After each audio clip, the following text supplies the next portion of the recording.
Hello hello hello. तो कैसे हैं आप सभी? उम्मीद है स्वस्थ हैं, मस्त हैं, अपनी पढ़ाई कंटिन्यूअस कर रहे हैं। सेशन को कंटिन्यू करते हैं। अपन इस समय क्लास 12 फिजिक्स को कंटिन्यू किए हुए हैं। एक सेशन अपन ने अपलोड भी कर दिया है और आपने उसको एंजॉय भी किया होगा।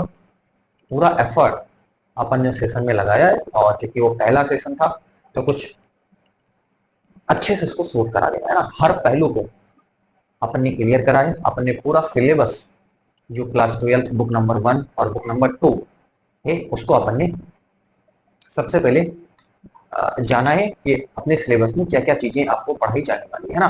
और मैं आपसे ये भी कहता हूँ कि आपको सिलेबस सिलेबस चाहे वो फिजिक्स का हो, केमिस्ट्री का हो, मैथमेटिक्स का हो, कोई भी सब्जेक्ट हो, उसका सिलेबस तो आपको आना ही आना चाहिए। आपको सिलेबस आपके दिमाग में होना चाहिए ना कि चैप्टर नंबर 1 कौन सा है, तो फिर आपको सोचना ना पड़े कि वो कौन सा चैप्टर है ना।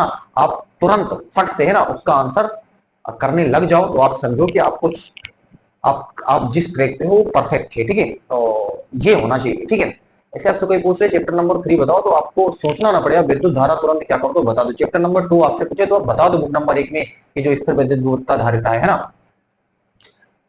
तो ये अगर आपके अंदर कैपेसिटी है ना डेवलप हो जाती है तो आप ट्रैक पे बिल्कुल सही ट्रैक पे हो आप। ठीक है, और इस तरीके से आपको क्या करना है, आपको अब देखो ये चीजें आप कैसे जो है इसको याद रख सकते हो। तो मैं आपसे बार बार एक ही तरीका आपको बताता हूँ और एक ही तरीका है भी है ना कि आपको इसको रिवाइज करते रहना है ना।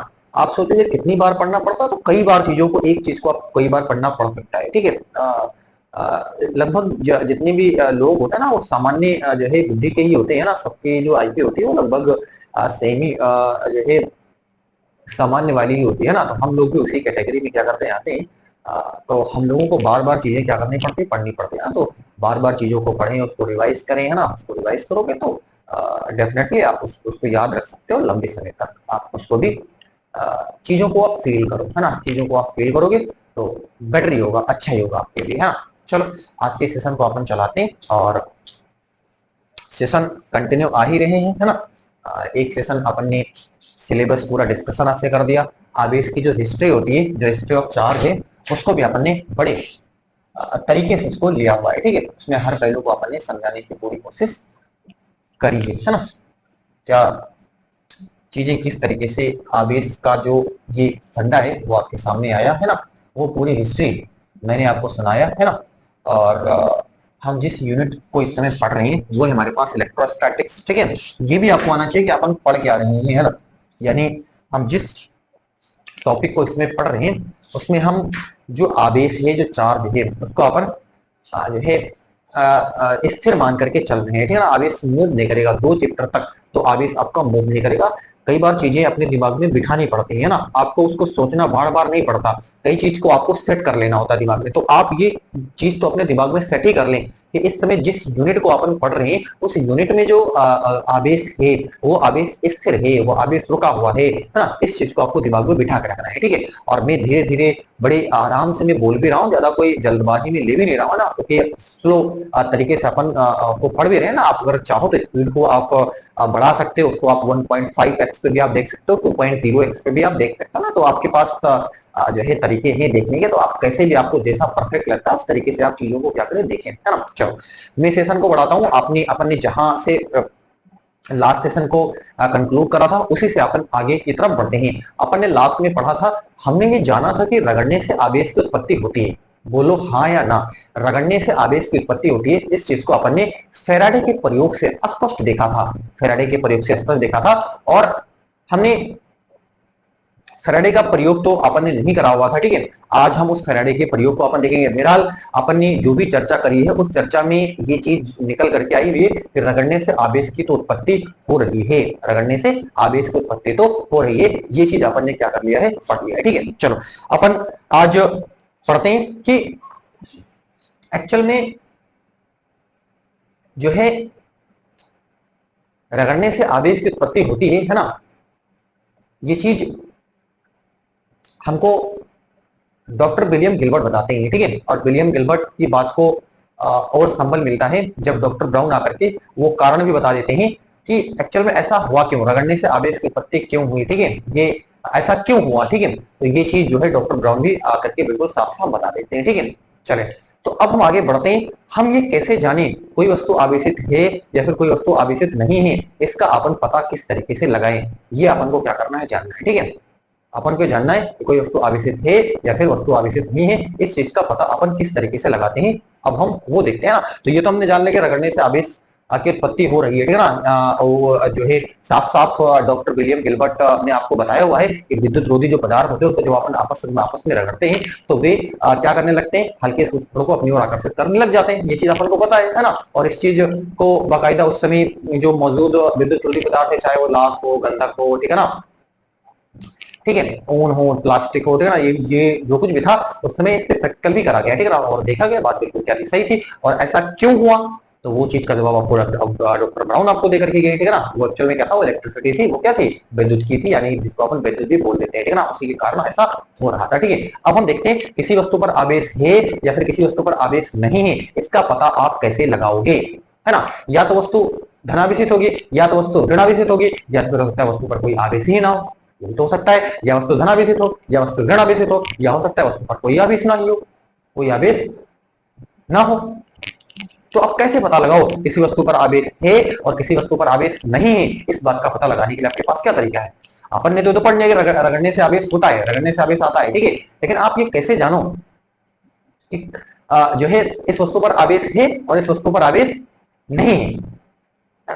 वैसे तो आप ये चीज समझते हो, मैं बार बार आपको रिपीट करवा रहा हूं, आप ये चीज समझते हो कि रगड़ने से आवेश की उत्पत्ति होती है और वो हल्के सूचकांकों को अपनी ओर आकर्षित करने लग जाता है। ये भी आप, ये सारी बातें आप जानते हो, ये सारी बातें आप क्या करते हो, जानते हो, लेकिन ये कोई वैज्ञानिक तरीका नहीं है। वैज्ञानिक फिजिक्स जो है, ये जो साइंस होती है, वो तथ्य को जो है वैज्ञानिक तरीके से प्रूफ करके दिखाओ आप, ठीक है ना। अब इस तरीके से नहीं मानोगे कि हाँ ऐसा होता है ना। तो वो वैज्ञानिक तरीका आपके पास क्या है, ये जानने के लिए, इस क्वेश्चन का जो जवाब है वो जानने के लिए कि रगड़ने से जो है वस्तु पर आवेश है या फिर आवेश नहीं है, इस बात का पता लगाने के लिए एक इंस्ट्रूमेंट को क्या करा इजाद करा गया, उसका नाम है स्वर्ण विद्युत दर्शी, है ना। तो मैं उस इंस्ट्रूमेंट को पढ़ाने जा रहा हूं जिस इंस्ट्रूमेंट की मदद से आप ये जान सकते हो कि किसी वस्तु पर आवेश है या फिर आवेश नहीं है। आप किससे जानोगे, वो आप जानोगे क्षण विद्युत दर्शी, ठीक है ना। हमारे पास पॉइंट रहेगा, डाल देते हैं,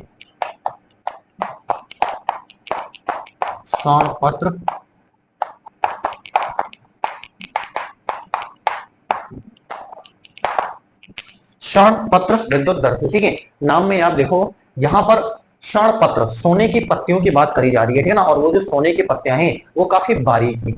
सोने की पत्तियां क्या है, सोने की पत्तियां काफी बारीक हैं, लेकिन उन सोने की पत्तियों की ही यहाँ पर बात करी जा रही है, ठीक है ना। और आपके सामने विद्युत दर्शी, वो आपके सामने एक उपकरण है, ये जो पूरा ये क्या है, ये एक पूरा उपकरण है। उस उपकरण को मैं आपके सामने यहाँ पर क्या कर रहा हूँ, ड्रॉ कर रहा हूँ, ठीक है। देखो ये क्या होती है, ये आपके पास धातु की क्या है, कोई चकती है, ये क्या है, एक धातु की चकती है, और ये हमने कोई धातु की क्या लगा दी है, एक छड़ लगा दी है, ठीक है ना। ये धातु की कोई छड़ है और ये आपके पास धातु की क्या है, चकती है। चाहो तो उसको लिख दो,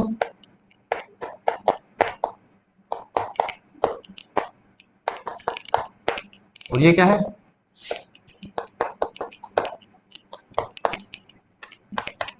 धातु की आपके पास क्या दे रखी है, ये छड़ दे रखी है, ठीक है। चलो अब यहां पर देखो क्या करते हैं,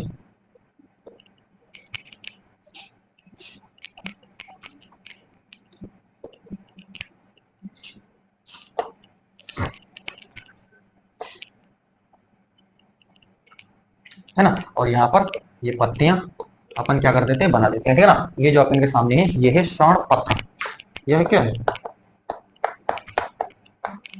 क्षण पत्र, है ना। अगर आपने इसको ओपन रखते हैं, खुला रखते हैं, तो हो सकता है कि हवा से ये पत्तियां क्या कर दें, मूव कर दें, क्योंकि ये जो पत्तियां हैं वो काफी बारीक है, काफी पतली हैं, तो ये हवा से भी क्या कर सकती है, एयर से भी ये मूव कर सकती है। तो इसको क्या करा गया, बंद कांच में क्या कर दिया गया, इसको पूरी व्यवस्था को रख दिया गया, ठीक है ना। ये देख लो आप आराम से,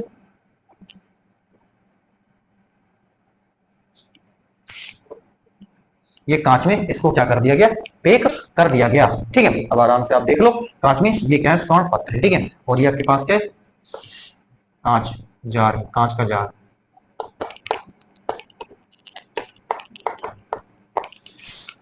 ठीक। और ये धातु की चक्की है और ये आपके पास धातु की छड़ है आपके सामने, है ना। चाहो तो कर दो इस तरीके से। और ये कांच है आपके पास, ये स्वर्ण पत्र है, ठीक है। अब आप देख लो, इसको एक कांच में क्या कर दिया गया, बंद कर दिया गया। कारण ये कि जो सोने के पत्तियां हैं ये अपने आप भी क्या कर सकती है, मूव कर सकती है, ठीक है ना। तो इससे बचने के लिए कि आपन का प्रयोग बिल्कुल परफेक्ट हो, बिल्कुल जो है आराम से आप देखो, है ना, कोई दिक्कत ना सामने आए, ठीक है, इसलिए इस तरीके की व्यवस्था आपके सामने करी जा रही है, ठीक है। चलो, आपके पास वस्तु कौन कौन सी वस्तु हो सकती है, या तो वस्तु हो सकती है धनात्मक, खुद ही देख लो, है ना, या फिर वस्तु हो सकती है ऋणात्मक, और या फिर हो सकती है वस्तु पर कोई आवेश ना, या वस्तु ये देखो धनात्मक हो सकती है, या वस्तु ऋणात्मक हो सकती है, या फिर हो सकता है कि वस्तु पर कोई आवेश ही ना हो, कोई आवेश ही ना हो। चलो, क्या करते हैं अपन, क्या करते हैं, अब हमको पता है धातु की चक्की ही अपन ने क्यों लिए, क्योंकि हमको पता है कि धातु को जो भी आवेश देते हैं वो आवेश सतह पर क्या कर जाता है, एक समान रूप से फैल जाता है। किसी भी जो है धातु या फिर जो भी चालक होते हैं, चालक को जो दिया गया आवेश होता है वो उसकी सतह पर एक समान रूप से क्या हो जाता है, फैल जाता है। इस प्रैक्टिकल को आप समझिए, बड़ा सिंपल प्रैक्टिकल है, और मैं बड़ी सिंपल जो है इसको वर्ड में भी इसको अपन भुनाने की कोशिश कर रहे हैं ना। तो आप सुन लें, और सुनने के बाद आपको सारा फंडा इसमें क्लियर हो जाएगा, आपको कहीं भटकने की जरूरत नहीं है। और आप इसको पढ़ने के बाद आप दूसरों को बताओगे, ठीक है ना, इस बात की गारंटी है, आप दूसरों को बताओगे आप, ठीक है। किस तरीके से, ये आपके पास धातु की चक्की है, क्योंकि धातु की क्यों नहीं, क्योंकि आपने जो भी इस पर आवेश आएगा वो सारा आवेश सतह पर क्या कर जाएगा, फैल जाएगा, ठीक है। चलो, अपन ने इसको क्या करता है, इसमें अपन ने इसको टच कराया, और टच कराने के बाद क्या हुआ, ये आवेश इस तरीके से इसकी सतह पर क्या कर जाएगा, ये देखो फैलेगा, है ना। और इस तरीके से आवेश होता हुआ यहाँ पर भी चला आएगा, है ना। ये देखो, ये आवेश इधर भी आएगा और ये आवेश इधर भी जाएगा, तो आपको क्या दिखाई देगा, ये सोने की पत्तियां फैल जाती हैं। सोने की पत्तियां क्या हो जाती हैं, सोने की पत्तियां फैल जाती हैं, जो इस बात का परिमाण है कि जो वस्तु आपने रगड़ा हुआ है वो वस्तु पर आवेश है।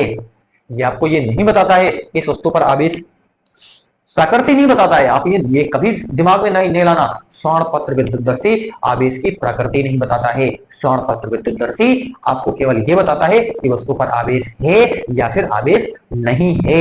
मैं बड़े सिंपल लहजों में आपको बताने की कोशिश कर रहा हूं। स्वर्ण पत्र विद्युतदर्शी आपको केवल यही नॉलेज देता है कि वस्तु पर आवेश है या फिर आवेश नहीं है, ठीक है। चलो, तो ये अपन ने देखा, ये पत्तियों का फैलाव इस बात का परिमाण है कि वस्तु पर आवेश है। अपनी ऋण वाली जो ये वस्तु थी, इसको जो अपन ने टच करा तो ऋण होकर के ऋण सारे पर पहुंच गए, इधर भी ऋण आ गया, इधर भी ऋण आ गया। इसका मतलब अभी भी पत्तियां क्या हो जाती है, फैलती है, ठीक है ना। और पत्तियों का फैलाव इस बात का परिमाण है कि वस्तु पर आवेश है, ठीक है। चलो, इन दोनों पर आवेश मौजूद है, ठीक है। तीसरी वाली जो हमारे पास ये वस्तु थी, इस वस्तु को जब हमने इस धातु की चक्की से क्या कराया, टच कराया, तो हमने ये देखा कि ये जो पत्तियां हैं, इन पत्तियों में कोई मूवमेंट देखने को नहीं मिला। इन पत्तियों में किसी प्रकार का कोई मूवमेंट देखने को नहीं मिला। तो कोई मूवमेंट देखने को नहीं मिला, इसका यह मतलब, ये प्रमाण ये था कि ये वस्तु जो है उस पर कोई आवेश नहीं है।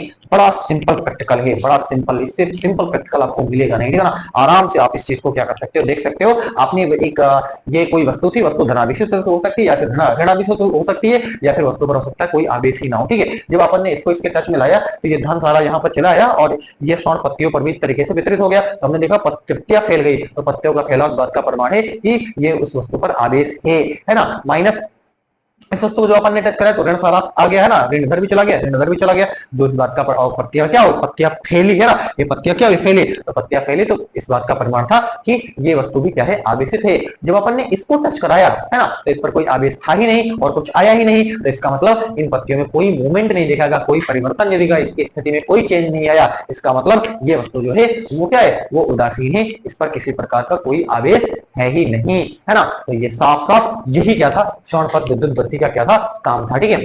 तो अब यहां पर थोड़ी सी बातें अगर आप लिखना चाहो तो आप यहां पर क्या कर सकते हो, लिख सकते हो। अब और चीज, पत्तियों का फैलाव, है ना, पत्तियों का फैलाव,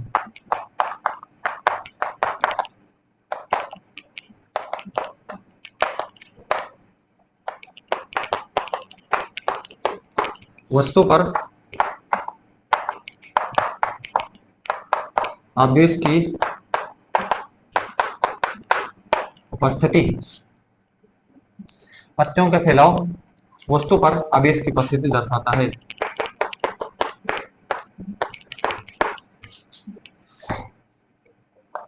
ठीक है,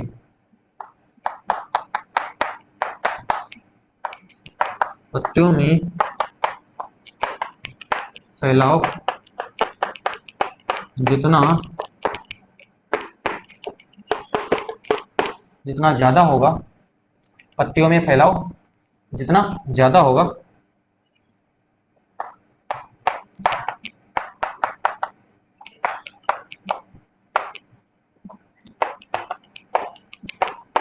उस वस्तु पर आवेश की प्रबलता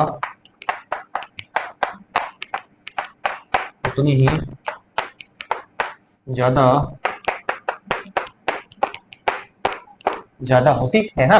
तो इस बात को आप ये समझ सकते हो ना, उस बातें अपन ने लिख दी, ठीक है। अपन ने चाहो तो इसके बारे में लिख सकते हो ना। स्वर्ण विद्युत दर से क्या है, आवेश की उपस्थिति को क्या करता है, आवेश की उपस्थिति का पता लगाने वाला यंत्र ही है ना। ये किसी वस्तु पर आवेश की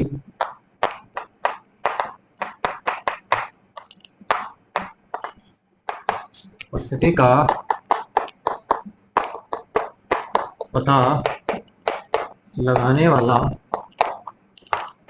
यंत्र है ना। ये किसी वस्तु पर आवेश की उपस्थिति का पता लगाने वाला यंत्र है, एक प्रकार का क्या है, यंत्र है, ठीक है।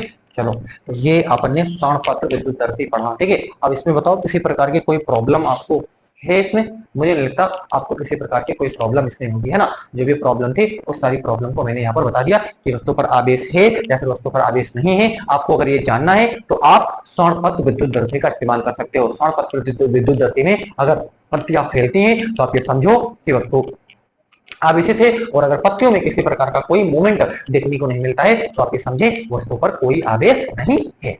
डन। चलो, तो ये अपन ने इस बिंदु को पढ़ा। अब चलते हैं अपन नेक्स्ट पॉइंट पे, है ना। नोट करें आप। लाइट वाला मुझे कोई इशू नजर आता नहीं है, थोड़ा सा ब्लर आ रहा है मुझे लगता है ना, चलिए कोई दिक्कत ज्यादा नहीं है ना। नेक्स्ट आगे अपन बढ़ जाते हैं ना, आगे के बिंदु को अपन पढ़ाते हैं ना।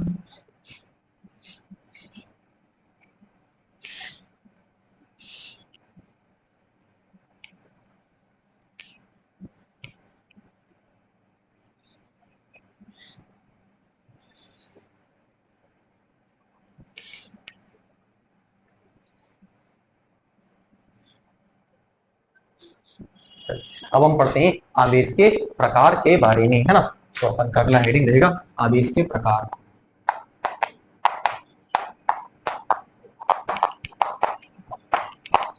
टाइप्स ऑफ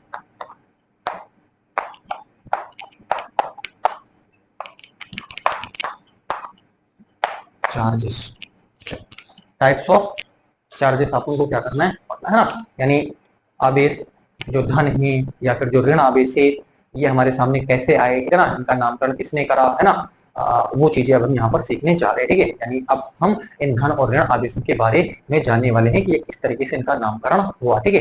हमने इसको जानना स्टार्ट किया किस तरीके से, वो सारी चीजें अब हम इसमें पढ़ने वाले हैं, ठीक है। चलो, मैं आपको 3 प्रयोग यहाँ पर फैराडे के बताता हूँ, ठीक है ना। तो फैराडे के यहाँ पर 3 प्रयोग मैं आपको बताता हूँ, और मैं इस चीज को, मैं देखो हर चीज को बड़े टेक्निकली, है ना, अपन ले रहे हैं, ठीक है। हर चीज को बड़े तरीके से अपन ले रहे हैं, ठीक है ना। तो आपको उस वे में क्या करना है, चीजों को सीखना है। चलो, तो मैं आपको बताता हूँ फैराडे के प्रयोग।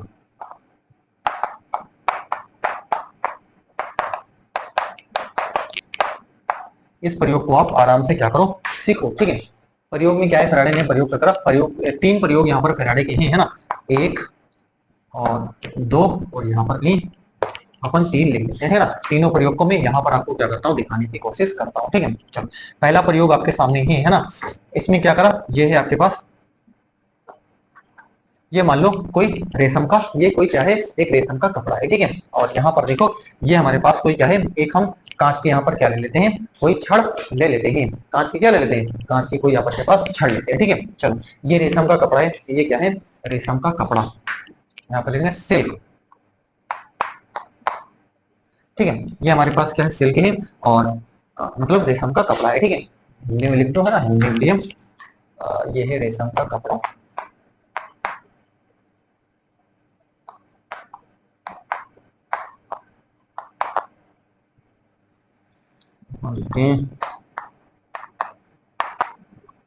रेशम का, है ना, ये आपके पास सिल्क का मतलब रेशम का कपड़ा है, ठीक है। हम क्या करते हैं, ये जो सिल्क है, इस सिल्क या रेशम के कपड़े के साथ कांच के हम दो छड़ लेते हैं, कांच की दो छड़ लेते हैं और उन दोनों कांच की छड़ों को इस रेशम के कपड़े से रगड़ते हैं। ध्यान से सुनिए, प्रैक्टिकल किस तरीके से फैराडे कर रहे हैं। फैराडे का जो पहला प्रयोग है वो किस तरीके से हो रहा है, इन्होंने सिल्क लिया यानी रेशम का कपड़ा लिया और दो कांच की छड़े ली। कितनी छड़े, दो कांच की छड़े ली, ठीक है ना। और उन दोनों कांच की छड़ों को जो है क्या करा, इस सिल्क से क्या करा, रगड़ा। और रगड़ने के बाद इन्होंने क्या करा, एक एक जो था, एक जो हमारे पास कांच की छड़ है ना, एक कांच की छड़, ये आपके पास क्या है, कांच की छड़ है ना, कांच की छड़ यहां पर लिख देंगे, कांच की, ये हमारे पास क्या है, कांच की छड़ है। तो ये एक जो कांच की छड़ है, इसको अपन विद्युत रोधी जो है डोरी से क्या कर दिया, इसको अपन ने लटका दिया। इसको अपन ने क्या करा, विद्युत रोधी डोरी से अपन ने एक कांच की छड़ को क्या कर दिया, लटका दिया। किससे रगड़ने के पश्चात, जो है रेशम के जो है कपड़े से। और दूसरी जो कांच की छड़ थी उसको भी किससे रगड़ा गया है, रेशम के कपड़े से ही रगड़ा गया है। और इस जो लटक रही कांच की छड़ है, इसके पास दूसरी वाली छड़ को क्या करते हैं, लाते हैं। यहाँ पर देखो ध्यान से, ये देखो अपन ने लेकर के ना, ये प्रैक्टिकल बड़े तरीके से किया गया है ना, तो ध्यान से आपको भी यहाँ पर सुनना है, ठीक है। जब इसको इस जो है पहले से लटक रही जो है कांच की छड़ के पास लेकर के आते हैं इस दूसरी कांच की छड़ को, तो क्या देखते हैं, फैराडे क्या देखते हैं, फैराडे बड़ी गजब की चीज देखते हैं। फैराडे देखते हैं कि यहाँ पर ये दोनों कांच के छड़े एक दूसरे को प्रतिकर्षित कर रही थी, है ना। क्या देखा फैराडे ने, फैराडे ने ये देखा, ये बड़ी गजब की चीज देखी उन्होंने, बड़ी गजब की चीज क्या देखी, ये देखी कि यहाँ पर प्रतिकर्षण हो रहा था। क्या हो रहा था, प्रतिकर्षण। ये स्वाभाविक है कि प्रतिकर्षण इस बात का परिमाण है कि इसको भी किससे रगड़ा गया है, रेशम के कपड़े से। इस वाली कांच की छड़ को भी किससे रगड़ा गया है, रेशम के कपड़े से। तो दोनों कांच की छड़ों पर अब इसकी प्रकृति एक जैसे ही होगी, अलग होने का कोई सवाल पैदा ही नहीं होता है, अलग होने का कोई सवाल बनता ही नहीं है। आप खुद ही सोचो, जब इसको भी कांच के इस कांच को भी रेशम के कपड़े से रगड़ा गया है, इस दूसरी कांच को भी किससे रगड़ा गया है, रेशम के कपड़े से रगड़ा गया है, तो दोनों पर आवेश की प्रकृति सेम होगी, अलग होने का कोई कारण बनता ही नहीं। अगर बनता हो तो बताओ, नहीं बनता है, ठीक है ना। दोनों की प्रकृति क्या है, सेम ही है, यानी दोनों पर आवेश की प्रकृति सेम ही होगी। वो क्या होगी वो हम अभी जानेंगे ना, लेकिन ये तो कंफर्म है कि दोनों पर आवेश क्या होगा, समान ही होगा। यहाँ पर क्या हो रहा है, प्रतिकर्षण हो रहा है। देखा कि दोनों एक दूसरे को क्या कर रही है, एक दूसरे को जो है रिपल कर रही है, दूर दूर भगा रही है, ठीक है ना। चलो प्रयोग नंबर दूसरे की तरफ आते हैं। दूसरे में फैराडे क्या करते हैं, फैराडे क्या करते हैं, इस बार इन्होंने सिल्क के स्थान पर क्या ले लिया, बिल्ली की खाल ले ली, है ना। तो ध्यान से देखो, ये क्या ले लिया, है ना, ये है ना, फोटो सही से दिख नहीं रहा होगा आपको, ये है ना। तो इस बार क्या ले लिया, ये है बिल्ली की खाल, यहाँ पर लिख देते हैं ना ताकि आपको कोई कंफ्यूजन ना हो। बिल्ली की, ये बिल्ली के अपन ने क्या ले लिया, खाल ले लिया, ठीक है ना। और फिर से क्या लिया इन्होंने, एबोनाइट की दो छड़े ली। फिर से सुने, एबोनाइट को हिंदी में कहते हैं आबनूस। एबोनाइट को क्या बोलते हैं, एबोनाइट को आबनूस कहा जाता है, ठीक है, हिंदी में आबनूस कहा जाता है। तो एक बार क्या करा, एबोनाइट की छड़ को बिल्ली की खाल से क्या करा, दो एबोनाइट की छड़ को लिया और इस दोनों एबोनाइट की छड़ को बिल्ली की खाल से क्या करा, इसको रगड़ा और बिल्ली की खाल से रगड़ा। तो क्या रिजल्ट देखा, यहाँ पर देखो, और दोनों को क्या करा, एक को तो यहाँ पर ध्यान से देखें, इस विद्युत रोधी, है ना, इस विद्युत रोधी जो है दूरी से, है ना, इसको क्या कर दिया, एक एबोनाइट थी, ये एबोनाइट है, यहाँ पर लिख देते हैं, ये आपके पास क्या है, एबोनाइट है, ठीक है ना। इसको इस तरीके से लटका दिया और दूसरी एबोनाइट की छड़ को इसके पास लेकर के आए, ठीक है ना। और उसको भी किससे रगड़ा गया है, उसको भी इसी बिल्ली की खाल से रगड़ा गया है ना। तो यहाँ पर इस प्रैक्टिकल में क्या देखते हैं फैराडे, इस प्रैक्टिकल में फैराडे देखते हैं कि यहाँ पर भी ये दोनों एबोनाइट की छड़, इसको भी किससे रगड़ा गया है, बिल्ली की खाल से रगड़ा गया है, इसको भी किससे रगड़ा गया है, बिल्ली की खाल से रगड़ा गया है। इसका मतलब इन दोनों पर आवेश की प्रकृति सेम ही होगी, अलग होने का कोई कारण बनता ही नहीं है, क्योंकि दोनों को सेम जो है पदार्थ से क्या करा गया, रगड़ा गया है। तो यहाँ पर भी फैराडे क्या देखते हैं कि प्रतिकर्षण होता है, ये एक दूसरे को क्या करते हैं, एक दूसरे को रिपल करते हैं ना। यहाँ पर भी प्रतिकर्षण, प्रतिकर्षण है ना, इसका ये मतलब है कि आवेश इस पर भी क्या है, समान है, इस पर भी आवेश, इन दोनों एबोनाइट की छड़ों पर आवेश की प्रकृति समान है और इन दोनों जो है कांच की छड़ पर आवेश की प्रकृति समान है। इसका यह मतलब है कि सजातीय आवेशों में प्रतिकर्षण होता है। एक रिजल्ट तो आपके सामने गजब का आ चुका है, ठीक है ना। कौन सा रिजल्ट आ चुका है? इस सजातीय आवेशों में, हर चीज को मैं बड़ी सिस्टमेटिक में बताऊंगा, ठीक है ना। सजातीय आवेशों में क्या होता है? प्रतिकर्षण होता है। ये आप बिल्कुल कंफर्म देख रहे हो ना। और अगली चीज जो बड़े तरीके से यहाँ पर क्या करा जा रहा है, आपके सामने लाया जा रहा है, उस चीज को आप देखें, है ना। वो प्रयोग नंबर 3 है, उसको अपन देखें कि तीसरे प्रयोग में किस तरीके से किया जाता है, ठीक है। तो तीसरा क्या करा इन्होंने इस बार, ये दोनों एक रेशम के कपड़े से रगड़ी हुई कांच की छड़ ली, है ना, और एक जो है बिल्ली की खाल से रगड़ी हुई एबोनाइट की छड़ को इन्होंने क्या करा, पास पास लेकर के आए, ठीक है। तो ये क्या पाते हैं, ठीक है ना। तो यहाँ पर देखो, ये क्या है? ये कांच की छड़ है ना। और यहाँ पर देखो, है ना, और ये हमारे पास क्या है? एबोनाइट है। ये हमारे पास क्या है? एबोनाइट है। जब इसको पास पास लेकर के आए तो उन्होंने बड़ी गजब की चीज देखी। क्या देखा? उन्होंने बड़ी गजब की चीज देखी। किसने देखा? फेराडे ने, ठीक है ना। क्या देखा? कि ये एक दूसरे को आकर्षित कर रहे हैं। यहाँ पर आकर्षण देखा इन्होंने। क्या देखा? हैरान हो गए, ठीक है ना, हैरान हो गए, ठीक है। यहाँ पर उन्होंने क्या देखा? यहाँ पर आकर्षण देखा। इसका तो बात, ये बात तो बिल्कुल कंफर्म है। कौन सी बात कंफर्म है? ये बात तो बिल्कुल कंफर्म है कि जो कांच की छड़ है उस पर आवेश और जो एबोनाइट की छड़ है उस पर आवेश एक सा तो नहीं है। अगर एक सा होता तो यहां पर भी प्रतिकर्षण होना चाहिए। अगर आवेश की प्रकृति समान होती तो प्रतिकर्षण होना चाहिए, जबकि यहाँ पर आकर्षण हो रहा है, आकर्षण हो रहा है। ये बात बिल्कुल कंफर्म हो जाती है कि एबोनाइट की छड़ पर जो आवेश है वो कांच की छड़ पर जो आवेश है उससे बिल्कुल अलग है। दोनों पर आवेश की प्रकृति सेम हो ही नहीं सकती, क्योंकि यहाँ पर आकर्षण हो रहा है,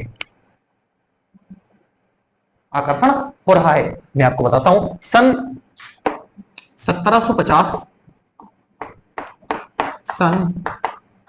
1750 बेंजामिन फ्रैंकलिन, अमेरिकन वैज्ञानिक,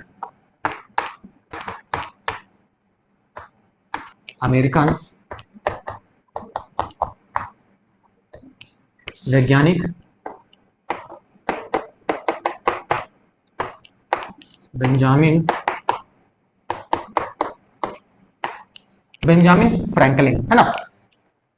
ये क्या करते हैं 1750 में, ये चीज आपको बिल्कुल क्लियर भी। मैं अब इसके आगे बढ़ता हूं, है ना, और मैं आपको और समझाने की थोड़ी सी और कोशिश करता हूं, ठीक है। देखो, इसको मैं इरेज कर रहा हूं, है ना, आप इसको देख लें, है ना। मैं इसको अब इरेज कर रहा हूं।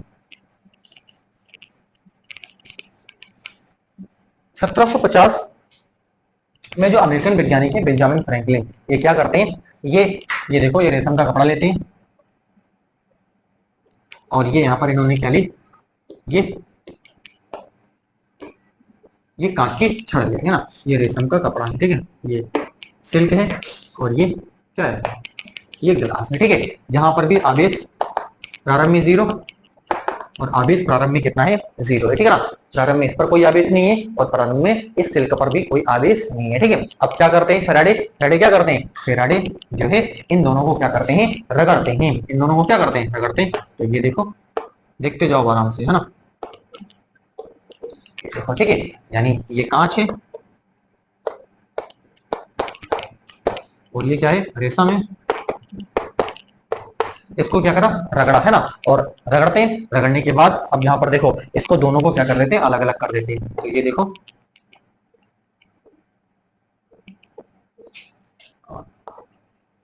ये है ना, रगड़ने के बाद इसको क्या कर दिया? अलग कर दिया। अब ये क्या देखते हैं कि ये भी आवेशित हो चुका है, ये भी आवेशित, चूंकि हम जान चुके हैं कि रगड़ने से आवेश की क्या होती है? उत्पत्ति हो जाती है, ठीक है ना। ये बात हमने आवेश के इतिहास में पढ़ा है, वो लोग पढ़ा है कि नहीं पढ़ा है ना। तो इन दोनों कांच की, एक कांच की छड़ लिया और एक रेशम का कपड़ा लिया, इन दोनों को क्या करा? रगड़ा, और रगड़ने के बाद यहाँ पर क्या कर दिया? यहाँ पर रगड़ा, है ना, और रगड़ने के बाद यहाँ पर क्या कर दिया? दोनों को अलग कर दिया। अब क्या देखते हैं कि ये इस पर भी आवेश आ चुका है, इस पर भी आवेश आ चुका है, ठीक है। और फिर क्या करते हैं आगे? फिर इन दोनों को फिर से क्या कर देते हैं? इन दोनों को मिला देते हैं, ठीक है ना। इन दोनों को आपस में क्या करा? मिलाया। ये देखो, यहाँ पर दिखाते हैं आपको,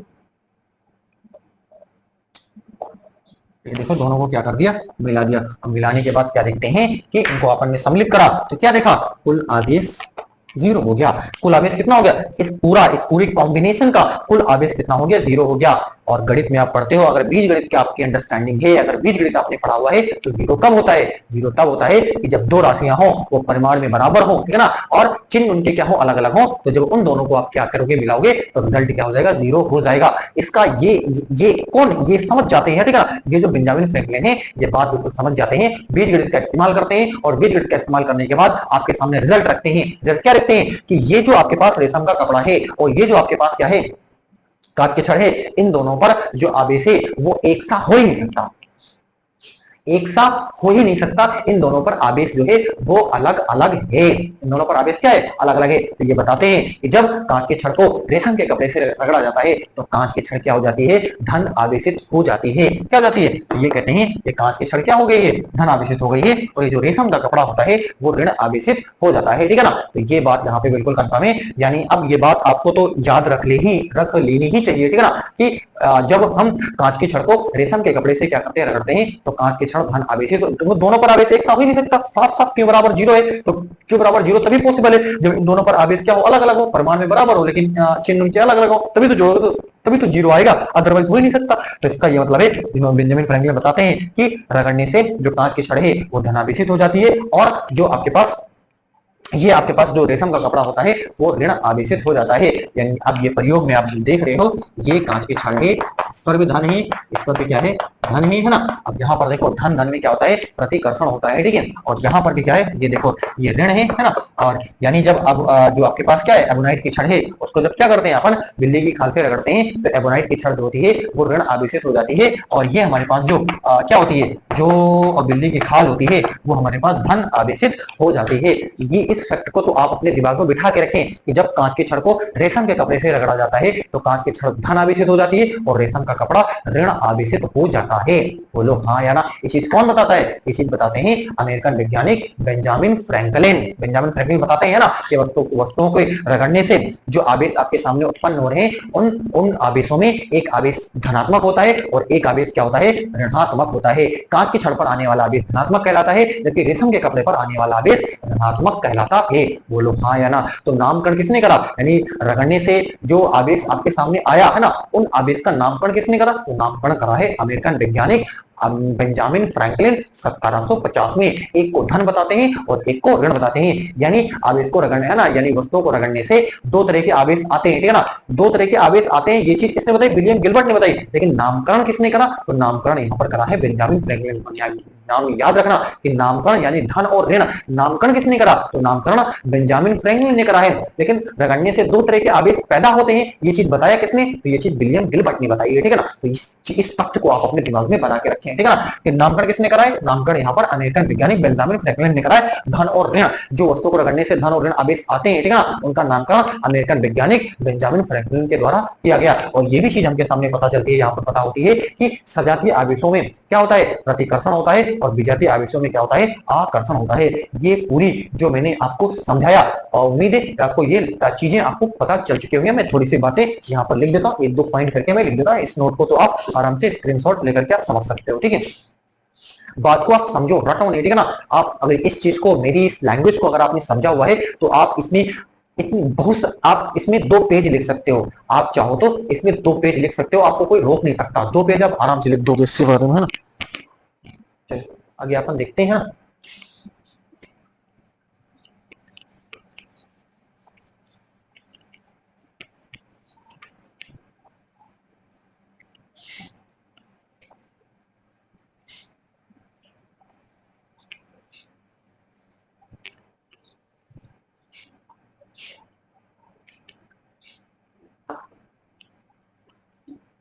यहाँ पर क्या पता चला,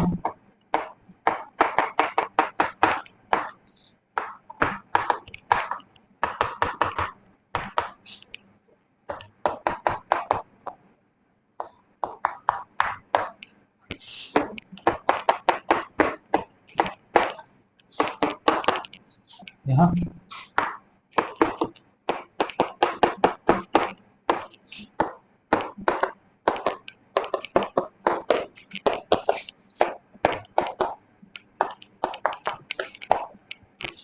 ये थे आवेशों में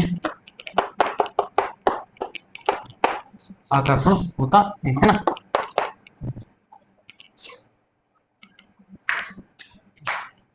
वस्तुओं को रगड़ने से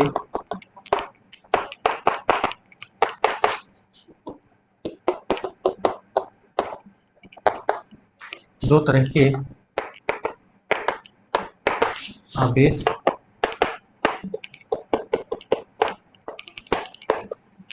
उत्पन्न होते हैं, है ना, जिनका नामकरण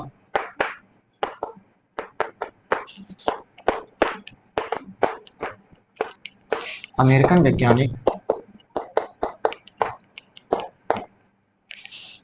बेंजामिन फ्रैंकलिन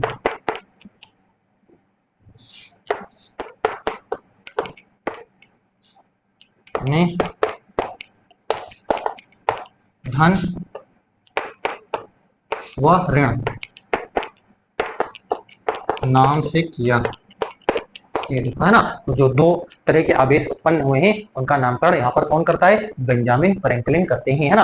हर चीज को बड़े तरीके से आपने ले लिया। तो आप ये भी जान चुके होंगे कि आवेश कितने प्रकार के होते हैं? दो प्रकार के होते हैं, ठीक है ना। एक आवेश होता है आपके पास धनात्मक और एक होता है आपके पास ऋणात्मक। और धनात्मक और ऋणात्मक कहते किसे? अभी धीरे धीरे आपको हर बात यहाँ पर पता चल जाएगी कि धनात्मक कब होता है, ऋणात्मक कब होता है, कब क्यों हम ऐसा कहते हैं, ठीक है। चलो बताओ, क्या ये चीज आपके सामने क्लियर हुई? इसमें आपको कोई प्रॉब्लम अगर हो रही हो तो आप यहाँ पर बताएं, ठीक है।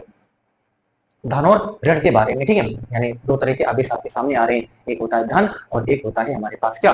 ऋण आवेश, ठीक है। चलो देखें आप इसको, है ना। इसमें लाइट वाला कोई इशू है नहीं, है ना। अभी तो प्रॉपर वीडियो तो चल ही रही है, ठीक है। चलो आगे अपन क्या कर जाते हैं, आप पढ़ जाते हैं, ठीक है।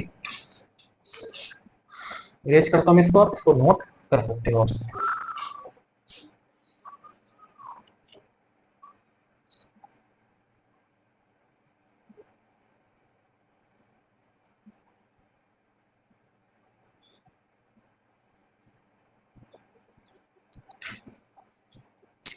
इरेज कर रहा हूँ इसको, है ना।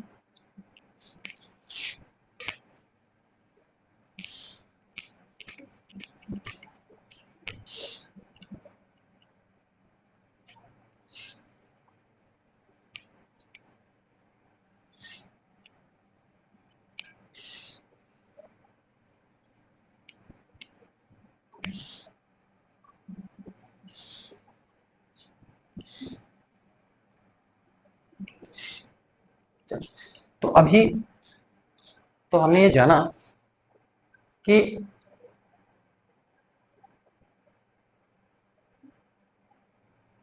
रगड़ने से आवेश की उत्पत्ति होती है, और हमने ये देखा कि कांच की छड़ को जब अपन ने रेशम से रगड़ा तो कांच की छड़ धन आवेशित हो गई और रेशम का कपड़ा ऋण आवेशित हो गया।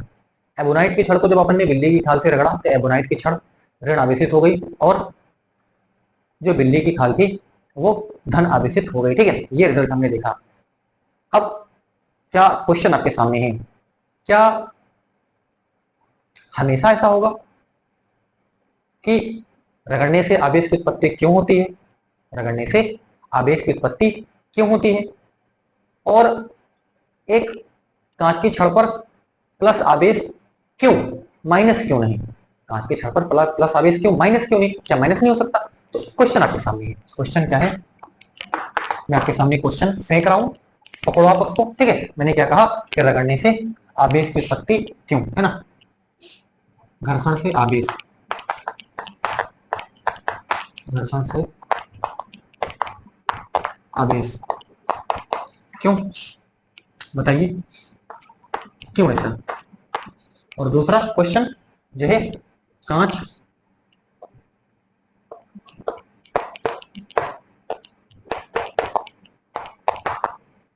कांच की छड़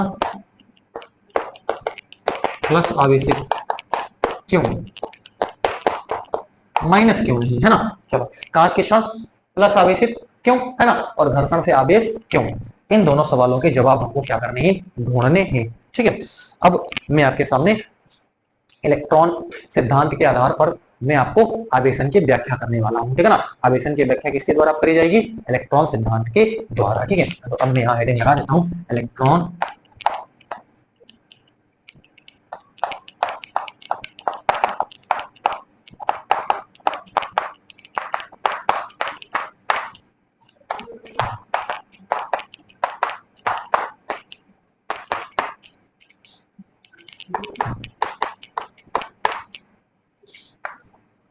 है ना, इलेक्ट्रॉन सिद्धांत के आधार पर आवेशन की व्याख्या, है ना। अब कौन सी वस्तु धनावेशित होगी, कौन सी वस्तु ऋण आवेशित होगी, है ना, अभी आपका ये सारा फंडा क्या हो जाएगा, आराम से क्लियर हो जाएगा, ठीक है ना। और जो है और भी जो भी बातें होंगी वो सब बातें यहाँ पर आराम से आपको क्लियर हो जाएंगी, ठीक है। चलो, कांच के छड़ पर प्लस आवेश ही क्यों, ठीक है, यहाँ पर माइनस क्यों नहीं, क्या माइनस क्यों नहीं हो सकता, है ना, क्या माइनस क्यों नहीं हो सकता, ये भी हमको जानना है। तो हमें सबसे पहले भौतिक राशि का अपन स्टडी करते हैं। उस भौतिक राशि का नाम है हमारे पास क्या, कार्यफलन, फलन, है ना, इसको अपन क्या बोलते हैं, वर्क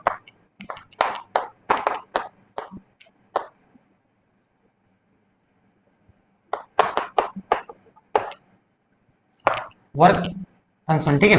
जिसको अपन किससे दिखाते हैं, डब्ल्यू नॉट से भी दिखा लेते हैं या फिर फाइव से दिखा लेते हैं ना, मेरे को कोई फर्क नहीं पड़ता, आप उसको डब्ल्यू नॉट से दिखाओ या फिर उसको आप फाइव से दिखाओ, जैसे आपको मन करता है वैसे आप उसको क्या कर सकते हो, अपने तरीके से उसको बता सकते हो, ठीक है। कार्यफलन है क्या, कोई अगर नॉलेज हो तो बताओ, कार्यफलन से क्या मतलब होता है? कार्यफलन से मतलब होता है, आपसे कई बार जो 2 नंबर में है ना, जो अति लघु उत्तरीय प्रश्न होता है उसमें आपसे पूछा जाता है कार्यफलन से आप क्या समझते हैं, ठीक है ना। वह न्यूनतम ऊर्जा जो किसी धातु के अंदर से इलेक्ट्रॉन निकाल करके सतह पर ला दे, धातु के अंदर से इलेक्ट्रॉन निकाल करके सतह पर ला दे, उस निश्चित न्यूनतम ऊर्जा को कार्यफलन कहा जाता है ना। तो बस सिंपल, आराम से आप याद रखिए, हर चीज को आपको तरीके से क्या करना, सोचना है और उसको याद कर लेना है आराम से, है ना। मैं इतनी वे में आपको बताऊंगा, 2-3 बार मैं इसी चीज को रिपीट करूंगा तो आपको खुद ब खुद वो चीज याद हो जाएगी, आपको कोई प्रॉब्लम नहीं होगा ना। मैंने क्या कहा कि वह न्यूनतम ऊर्जा जो किसी धातु के अंदर से इलेक्ट्रॉन निकाल करके सतह पर ला दे, है ना, उस न्यूनतम ऊर्जा को कार्यफलन कहा जाता है, ठीक है ना। तो लिखेंगे वह न्यूनतम ऊर्जा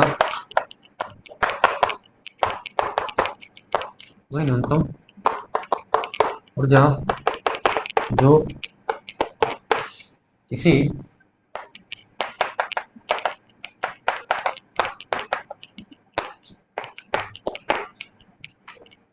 धातु की सतह से, इसे लिखा ना, जो किसी धातु की सतह से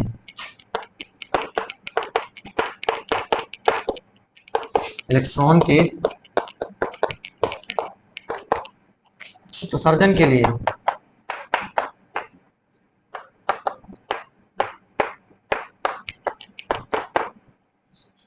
आवश्यक हो, कार्यफलन कहलाता है।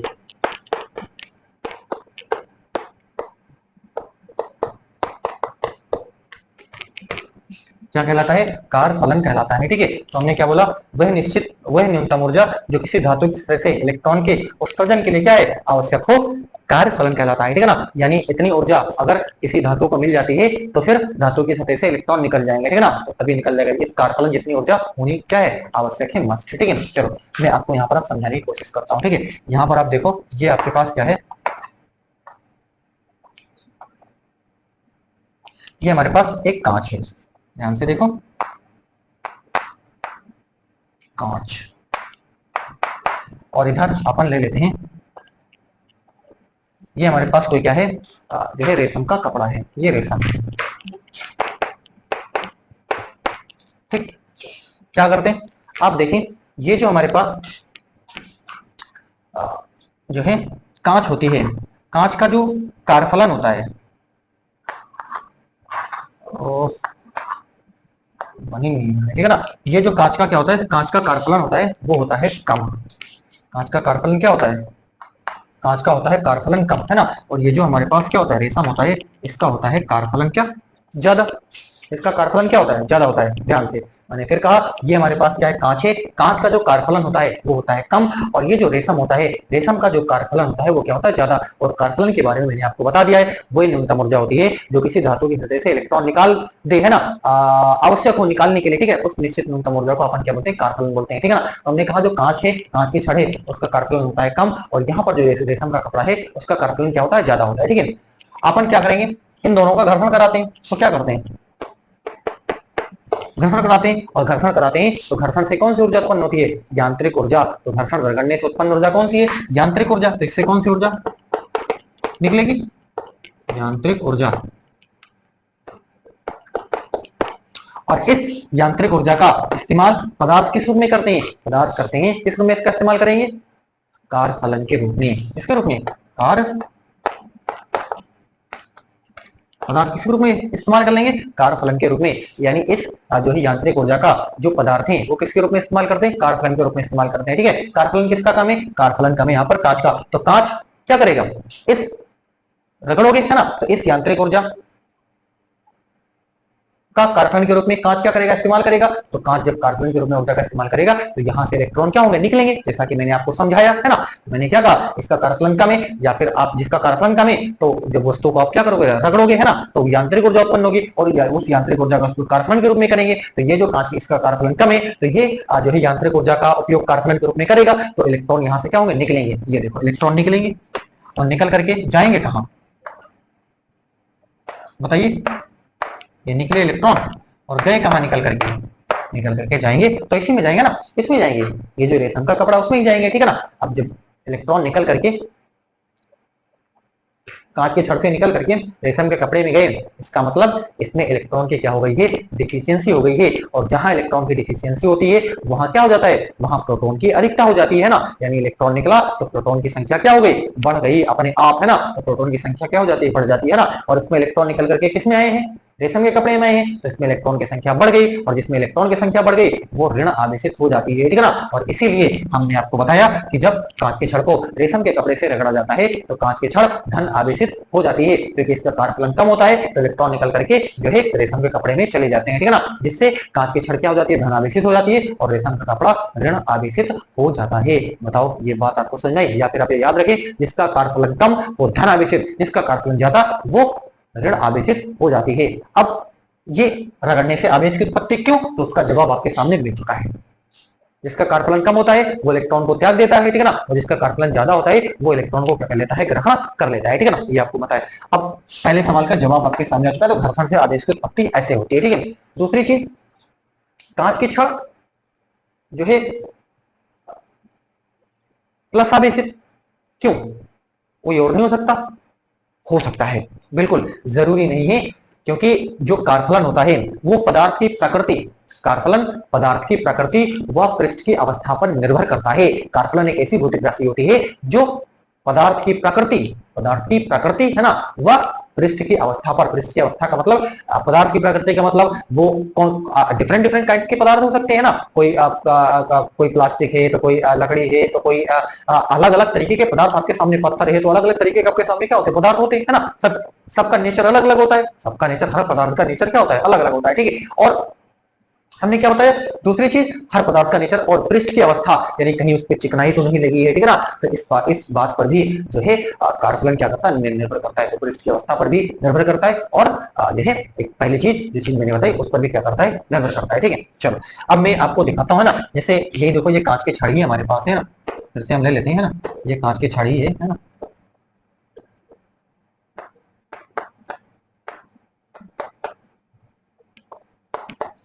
ये हमारे पास क्या है, कांच की छड़ है, और इस तरफ हम देखेंगे तो ये हमारे पास क्या है, इस बार हम नाइलॉन ले लेते हैं ना। ये देखो है ना, तो ये अपन ने क्या ले लिया, ये अपन ने नाइलॉन ले लिया, जस्ट सिंपल कोई एग्जांपल ले लिया नाइलॉन। ठीक है। अब हम यहाँ पर देखेंगे कि ये देखो नाइलॉन के कंपैरिजन में है ना, इसका जो कारफलन होता है वो हमारे पास क्या होता है, ये जो हमारे पास कांच की छड़ होती है उसका ज्यादा होता है, और नाइलॉन का जो है ना कारफलन होता है वो हमने कहा वो क्या होता है, कम होता है। ठीक है। अब जिसका कारफलन कम होता है वस्तु को आप रगड़ोगे तो यांत्रिक ऊर्जा उत्पन्न होगी, और यांत्रिक ऊर्जा का इस्तेमाल पदार्थ जो है कारफलन के रूप में करेंगे। इसका कारफलन कम है, कारफलन कम है यहाँ पर नाइलॉन का, तो नाइलॉन जो है कारफलन के रूप में ऊर्जा को क्या करेगा, एब्जॉर्ब करेगा। ठीक है ना। तो यहाँ से इलेक्ट्रॉन क्या होंगे, निकलेंगे। ठीक है ना। एक बार इलेक्ट्रॉन निकल करके कहाँ जाएंगे, ये देखो कहाँ जाएंगे, किससे रगड़े हो, यहीं पे आएंगे। ठीक है। ये देखो इलेक्ट्रॉन निकल करके इसमें आ चुके हैं, है ना।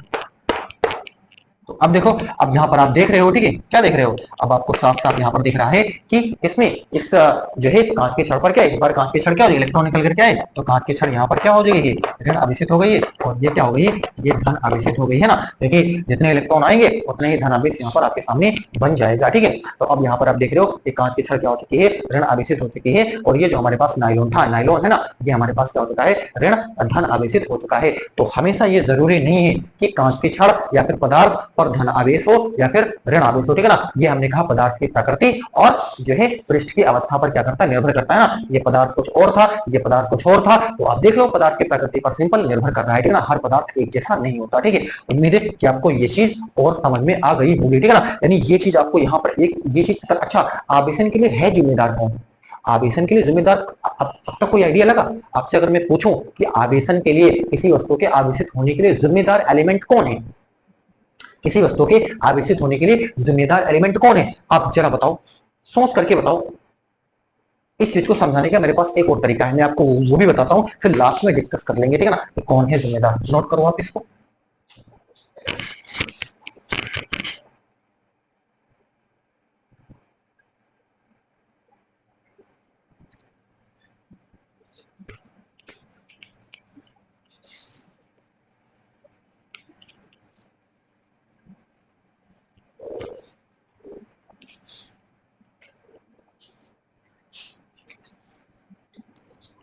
मेरे पास एक और तरीका है ना, मैं आपको बताऊं, एन एन एन है ना, यहाँ पर लिखते हैं अपन न्यूट्रॉन की संख्या, हाँ यहाँ पर लिखते हैं प्रोटॉन पर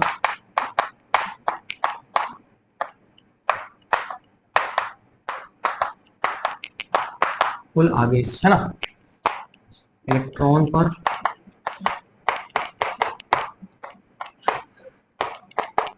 कुल कुल आवेश, ठीक है। कुल आवेश यहाँ लिख लेते हैं कॉलम में, कुल आवेश, ठीक है। और एक कॉलम में यहाँ अपन बना लेते हैं, ठीक है, क्या बना लेते हैं, इसको थोड़ा सा यहाँ पर लिख लेते हैं कुल आवेश, छोटा सा,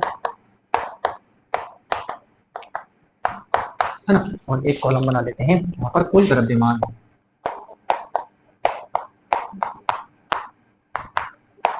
है ना। ये किसका कॉलम है, कुल द्रव्यमान का, ठीक है। चलो अब जरा ध्यान से देखो, पहले देखें 7 14, और इस पर हमने कहा ये, इस पर जो आवेश है वो कितना है, वो 0 है ना। इस पर आवेश कितना है 740, आवेश इस पर क्या दिखा है, ये क्या होता है, परमाणु क्रमांक। अरे अपन कोई केमिस्ट्री के टीचर नहीं है, लेकिन जितनी भी अपन को समझ है फिजिक्स में वो अपन बता रहे हैं, ठीक है ना। देखो ये क्या है, ये परमाणु क्रमांक है, ये परमाणु भार है, और इस पर आवेश दिखाने का तरीका होता है, इस पर कितना है 0 है, ठीक है ना। कहाँ कोई कमी है तो आप मेरे को बताओ, ठीक है ना। चलो तो अब यहाँ पर देखो, बताओ न्यूट्रॉन की संख्या कितनी है, न्यूट्रॉन की संख्या है 7, है ना। न्यूट्रॉन की संख्या कैसे पता करते हो, परमाणु भार में से आप प्रोटॉन घटा देते हो, तो परमाणु भार में से जब आप प्रोटॉन घटाते हो तो आपको न्यूट्रॉन की संख्या पता चल जाती है ना। ये सब आपको पता ही होगा, ठीक है, ये 7 हो जाएगा, ठीक है। चलो प्रोटॉन पर आवेश, एक प्रोटॉन पर आवेश किसके बराबर होता है, प्लस ई के बराबर होता है। बताओ एक प्रोटॉन पर आवेश किसके बराबर होता है, प्लस ई के बराबर होता है। तो आपके पास यहाँ पर प्रोटॉन है कितने, प्रोटॉन पर कुल आवेश, प्रोटॉन है कितने, तो प्रोटॉन आपके पास कितने 7 है, प्रोटॉन 7 है, तो यहाँ पर कितना हो जाएगा, आवेश कितना हो जाएगा, प्लस का 7 ई के बराबर हो जाएगा। बोलो हाँ यार हो जाएगा ना, तो 7 ई के बराबर हो जाएगा, ठीक है, क्योंकि एक प्रोटॉन पर आवेश ई है प्लस ई है, ठीक है। तो 7 प्रोटॉन आपके पास है, तो 7 ई के बराबर आवेश हो जाएगा। इलेक्ट्रॉन पर, इलेक्ट्रॉन कितने, इलेक्ट्रॉन भी आपके पास 7 ही है, एक इलेक्ट्रॉन पर आवेश होता है माइनस ई के बराबर, तो 7 इलेक्ट्रॉन आपके पास है, तो कितना हो जाएगा, माइनस का 7 ई के बराबर आपके पास हो जाएगा। कुल आवेश कितना हो जाएगा, तो कुल आवेश आप देखोगे माइनस का 7 है ना, तो पहले तो प्लस का 7 ई हो जाएगा और माइनस का 7 ई हो जाएगा, बराबर आपके पास कितना हो जाएगा 0। तो कुल आवेश कितना हो गया आपके पास, 0 हो गया। कुल द्रव्यमान, तो द्रव्यमान कैसे पता करते हो, एक इलेक्ट्रॉन का द्रव्यमान अपन मान लेते हैं, एक इलेक्ट्रॉन का द्रव्यमान अपन मान लेते हैं एम ई, है ना, एक प्रोटॉन का द्रव्यमान एम पी, और एक जो है इलेक्ट्रॉन का द्रव्यमान, ठीक है ना, एक इलेक्ट्रॉन का द्रव्यमान एम ई अपन मान लेते हैं, ठीक है। चलो तो ध्यान से यहाँ पर मैं कॉलम बना ही देता हूँ, ठीक है ना, ताकि कोई दिक्कत न होने पाए, ठीक है। चलो यहाँ पर अपन ने बोला, जैसे न्यूट्रॉन बोला, एक न्यूट्रॉन पर द्रव्यमान क्या होता है, mn, है ना, तो कितने न्यूट्रॉन है, 7 है, तो 7 mn आपके पास हो गया, राइट। चलो प्लस प्रोटॉन, 7 प्रोटॉन है, एक प्रोटॉन पर mp बोल दिया, ठीक है ना, प्रोटॉन मतलब p, ठीक है ना, तो 7 है, तो कितना हो जाएगा 7 m p हो जाएगा, ठीक है। चलो ठीक। इलेक्ट्रॉन पर देखोगे, एक इलेक्ट्रॉन पर mn बोला तो आपके पास 7 कितने, 7 ही तो है, 7 इलेक्ट्रॉन है, 7 ME आपके पास हो जाएगा। ये 7ME है, ध्यान से यहाँ पर समझना, ठीक है। चलो राइट, अब यहाँ पर अपन देखते हैं दूसरे पे, ये 7 ये 40, हमने कहा इस बार ये +2 है, क्या है यहाँ पर +2 है, यानी 2 इलेक्ट्रॉन +2 का क्या मतलब +2 से क्या है आबीसी थे, इसका मतलब 2 इलेक्ट्रॉन यहाँ नाइट्रोजन से क्या कर चुके हैं, निकल करके जा चुके हैं, ठीक है ना। अब आप ध्यान से समझना, न्यूट्रॉन कितने हैं, न्यूट्रॉन की संख्या तो 7 ही है, बोलो हाँ या ना। न्यूट्रॉन की संख्या तो क्या है, 7 ही है, ठीक है। अच्छा, जब न्यूट्रॉन की संख्या 7 है, प्रोटॉन बताओ, प्रोटॉन तो 7 ही है, एक प्रोटॉन पर आवेश कितना होता है, +E के बराबर होता है, 7 पे कितना हो जाएगा, +7E के बराबर हो जाएगा। अच्छा, इलेक्ट्रॉन की कुल संख्या बताओ, इलेक्ट्रॉन 2 इलेक्ट्रॉन निकल चुके हैं, ध्यान से 2 इलेक्ट्रॉन निकल चुके हैं, 2 + 2 का मतलब 2 इलेक्ट्रॉन जा चुके हैं। जब 2 इलेक्ट्रॉन जा चुके हैं तो कितने इलेक्ट्रॉन बचे हैं, 7 टोटल थे, 2 गए, बचे 5, एक इलेक्ट्रॉन पर -E के बराबर, तो 5 में कितना हो जाएगा, -5E के बराबर हो जाएगा। ये देखो -5E के बराबर, कुल बताओगे तो ये 7E हो जाएगा, -5 ही हो जाएगा, बराबर कितना हो जाएगा, बराबर हमारे पास 2 इलेक्ट्रॉन हो जाएगा, ठीक है ना। 2 इलेक्ट्रॉन के बराबर आवेश हमारे पास आ जाएगा, ठीक है। चलो अब यहाँ पर आप क्या देखो, कुल द्रव्यमान है ना, एक के लिए कितना होता है, एक न्यूट्रॉन पर जो है कितना द्रव्यमान है, mn है ना, तो 7 न्यूट्रॉन तो 7 ही है ना, तो 7 mn हो जाएगा, ठीक है। प्रोटॉन आपके पास क्या है, 7 प्रोटॉन ही है ना, 7 प्रोटॉन है, एक प्रोटॉन पर mp होता है, 7 पर 7 mp हो जाएगा, ठीक है। और आपके पास देखो द्रव्यमान है तो आप पॉजिटिव जोड़ करके लिखोगे, माइनस नहीं लिखोगे, ठीक है। अब इलेक्ट्रॉन, कितने इलेक्ट्रॉन बचे हैं, इलेक्ट्रॉन बचे हैं आपके पास 5, कितने इलेक्ट्रॉन बचे हैं, 2 जा चुके हैं, बचे हैं 5, तो ये कितना हो जाएगा 5, एक पर कितना होता है, एक पर होता है हमारे पास, एक पर होता है ME है ना, तो 5 पर कितना हो जाएगा, 5 ME के बराबर हो जाता है, ठीक है। चलो राइट, बहुत बढ़िया। अब यहाँ पर देखेंगे 7 ये 14, ये -2 है ना, -2 क्या बताता है, ये -2 ये बताता है कि नाइट्रोजन ने 2 इलेक्ट्रॉन को ग्रहण किया है, 2 इलेक्ट्रॉन को क्या करा है, ग्रहण किया है, यहाँ ये चीज ये बताने की कोशिश कर रहा है, ठीक है। चलो तो न्यूट्रॉन कितने, न्यूट्रॉन तो हमारे पास 7 ही है, न्यूट्रॉन तो आपके पास क्या है, 7 ही। प्रोटॉन कितने हैं, तो प्रोटॉन तो आपके पास 7 ही है ना, तो प्रोटॉन पर आवेश कितना हो जाएगा, 7E के बराबर हो जाएगा, ठीक है। इलेक्ट्रॉन 2 आ चुके हैं, 7 पहले से थे, 2 आ गए हैं, तो कितना हो जाएगा 9 है ना, और ये माइनस पर कितना हो जाएगा 9, एक पर कितना होता है, E होता है, तो 9 पर कितना हो जाएगा, -9 ही हो जाएगा, ठीक है। और कितना यहाँ पर कुल आवेश कितना हो जाएगा, ये प्लस का 7E माइनस का 9E बराबर माइनस का ये हमारे पास 2E हो जाएगा, ठीक है। द्रव्यमान आप देखोगे तो द्रव्यमान कितना हो जाएगा, 7 mn हो जाएगा, प्लस का 7 mp हो जाएगा, और प्लस का यहाँ पर 9, क्योंकि 9 इलेक्ट्रॉन इस बार हो चुके हैं, तो 9 m ये आपके पास हो जाएगा, है ना। अब इस टेबल को आप जरा ध्यान से देखो, है ना, इसको आप देखो और समझने की कोशिश करो। क्या आवेश के लिए, आवेशन के लिए न्यूट्रॉन जिम्मेदार है, न्यूट्रॉन के बारे में तो सोचें, न्यूट्रॉन पर आवेश होता ही नहीं है, तो जब आवेश होता ही नहीं है तो आवेशन के लिए जिम्मेदार किस तरीके किस बात का, जब न्यूट्रॉन पर आवेश ही नहीं है तो उसके बारे में दिमाग में लाओ ही ना, उस चीज को अपने दिमाग में आप लाओ ही ना, बिल्कुल ना लाओ, ठीक है, किस पर आवेश है ही नहीं, इसके बारे में बिल्कुल सोचो ना। अच्छा, हमारी दिलचस्पी इसमें रहेगी, देखो क्या आवेशन के लिए प्रोटॉन जिम्मेदार है, बिल्कुल नहीं ना बाबा ना, है ना, प्रोटॉन जिम्मेदार नहीं है, क्यों नहीं जिम्मेदार है, क्योंकि प्रोटॉन तो हर जगह सेम है, प्रोटॉन में कोई चेंज हो ही नहीं रहा है। अब जब प्रोटॉन में कोई चेंज हो ही नहीं रहा, प्रोटॉन पर आवेश में कोई चेंज नहीं हो रहा है, तो फिर आवेशन के लिए जिम्मेदार कैसे हो जाएगी, बताओ, कोई चेंज हुई, कोई कुछ चेंज हो रहा है, कोई चेंज नहीं हो रहा है, इसका मतलब ये आवेशन के लिए जिम्मेदार, मतलब कम ज्यादा कुछ घटा बढ़ा कुछ हो ही नहीं रहा है, तो आवेशन के लिए जिम्मेदार कैसे हुआ, हाँ हमारी दिलचस्पी इसमें जरूर रहेगी। अब यहाँ पर देखो -7E -5E -9E बिल्कुल कंफर्म है कि आवेशन के लिए इलेक्ट्रॉन ही जिम्मेदार है, वहां पर भी हमने देखा था इलेक्ट्रॉन ही आ जा रहा था इधर से उधर, तभी वस्तु कोई धनावेशित हो रही थी तो कोई ऋण आवेशित हो रही थी, तो ये बात तो कंफर्म है कि आवेशन के लिए जिम्मेदार एलिमेंट इलेक्ट्रॉन होता है, क्या होता है, कौन होता है, वो इलेक्ट्रॉन होता है ना। और आवेशन की इस प्रक्रिया के दौरान आवेश में भी परिवर्तन, सॉरी द्रव्यमान में भी परिवर्तन होता है, किसमें परिवर्तन होता है, द्रव्यमान में भी परिवर्तन होता है। आप देख लो यहाँ पर द्रव्यमान, यहाँ पर द्रव्यमान, यहाँ पर देखो, यहाँ पर देखो, सबसे ज्यादा द्रव्यमान आपके पास यहाँ पर है, ठीक है ना, यहाँ पर द्रव्यमान सबसे ज्यादा किसमें, यहाँ पर है, और कहाँ पर है, जिसमें इलेक्ट्रॉन आ चुके हैं, यानी जिस वस्तु में इलेक्ट्रॉन आता है, जिस वस्तु में इलेक्ट्रॉन आता है उस वस्तु का द्रव्यमान बढ़ जाता है, जिस वस्तु में द्रव्यमान आता है, जो वस्तु इलेक्ट्रॉन को ग्रहण करती है उस वस्तु का द्रव्यमान बढ़ जाता है, और जिस वस्तु से इलेक्ट्रॉन निकल करके चले जाते हैं, जो वस्तु इलेक्ट्रॉन का त्याग कर देती है उस वस्तु का द्रव्यमान घट जाता है, जो वस्तु इलेक्ट्रॉन का त्याग करती है उस वस्तु का द्रव्यमान घट जाता है, और जो वस्तु इलेक्ट्रॉन को ग्रहण करती है उस वस्तु का द्रव्यमान बढ़ जाता है। राइट है ना। बताओ, तो इसका ये मतलब है कि आवेशन के लिए जिम्मेदार इलेक्ट्रॉन होता है, प्रोटॉन व न्यूट्रॉन नहीं। प्रोटॉन तो नाभिक में बंधा हुआ होता है, वो नाभिक से निकल ही नहीं पाता है, जबकि न्यूट्रॉन पर कोई आवेश होता ही नहीं है। साफ साफ कहा, प्रोटॉन तो नाभिक में होता है, नाभिक से निकल पाएगा? नहीं निकल पाएगा, क्योंकि वहां पर प्रबल नाभिक केबल काम कर रहा है, वो उसको निकल ही नहीं देगा, ठीक है ना। नहीं तो परमाणु जो पदार्थ है, पदार्थ का अस्तित्व ही खत्म हो जाएगा, ठीक है ना। चलो, तो इसका ये मतलब है कि रिजल्ट में क्या पता चलता है, रिजल्ट में पता चलता है आवेशन के लिए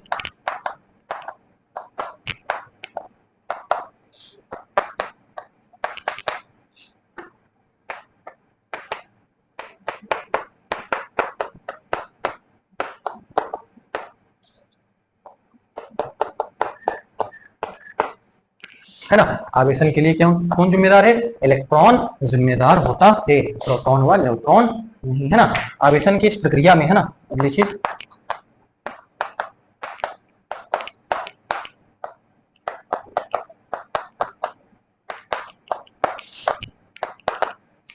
आवेशन की प्रक्रिया में, है ना,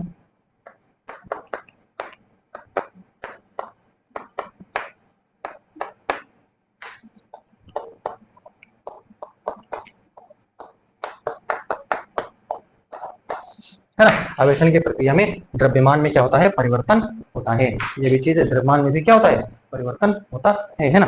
बोलो, क्या इसमें आपको कोई प्रॉब्लम फेस करनी पड़ रही है? मुझे नहीं लगता आपको किसी प्रकार की कोई प्रॉब्लम फेस करनी पड़ रही होगी, ठीक है ना। आप एंजॉय कर रहे होगे, मजा आ रहा होगा आपको फिजिक्स सीखने में, ठीक है ना। इसी वे में अपन पूरे टॉपिक को क्लियर करने वाले हैं, आप बिल्कुल क्या करोगे? एंजॉय करोगे। कहीं कोई प्रॉब्लम है ही नहीं, कहीं कोई प्रॉब्लम होगी ही नहीं, है ना, कोई प्रॉब्लम आपको फेस करनी नहीं पड़ेगी, ठीक है। चलिए अगले बिंदु की तरफ चलते हैं, आप इसको नोट कर ले, है ना।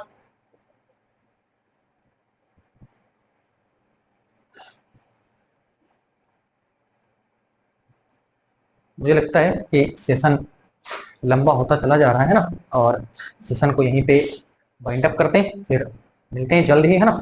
आप इन टॉपिक का अभी अपन ने रिदम नहीं पकड़ा है, अभी अपन इस चैप्टर में जुड़ने की कोशिश कर रहे हैं, ठीक है ना। आप सोच रहे हो इतना लंबा खींच में देते हो और अभी अभी बता ही रहे हो कि जुड़ने की कोशिश कर रहे हैं। बिल्कुल, अभी अपन जुड़ने की कोशिश कर रहे हैं और दिमाग में इस जो है आवेश को लेकर के अपने दिमाग में थॉट्स को क्रिएट कर रहे हैं, अभी समझने की कोशिश कर रहे हैं कि एक्चुअल में क्या होता है, ये क्या चीज है, ठीक है ना। वो अपने दिमाग में चीजें इमेज जैसे क्रिएट कर रहे हैं ना। और बहुत जल्द में इस चैप्टर के जो इंपॉर्टेंट टॉपिक है ना, कूलाम के नियम से स्टार्ट हो जाएंगे, फिर वहां से डेरिवेशन आपके सामने आना स्टार्ट हो जाएंगे, और फिर वो गणित, आप जो गणित बताई जाएगी, गणित आपके लिए आसान होगी। मुझे लगता है कि ये जो टॉपिक, ये चीजें होती है, इनको समझना थोड़ा सा कॉम्प्लिकेटेड हो, लेकिन इनको भी आप 2-3 बार देखोगे ना, तो आपको ये चीज भी आराम से समझ में आना लग जाएगी। ऐसा नहीं कि आपको नहीं समझ में आएगी, वो डेरिवेशंस तो आराम से हो जाते हैं, डेरिवेशंस करने में कोई प्रॉब्लम नहीं है। अगर आप मैथमेटिक्स पढ़े हुए हो और मैथमेटिक्स की आपके पास समझ है, तो डेरिवेशंस इजीली आराम से हो जाते हैं, उसमें कहीं कोई प्रॉब्लम नहीं है, ठीक है ना। तो मुझे लगता है कि आप सेशन को एंजॉय कर रहे होंगे और इसी तरीके से आप कंटिन्यू लगे रहिए। Thank you, thank you.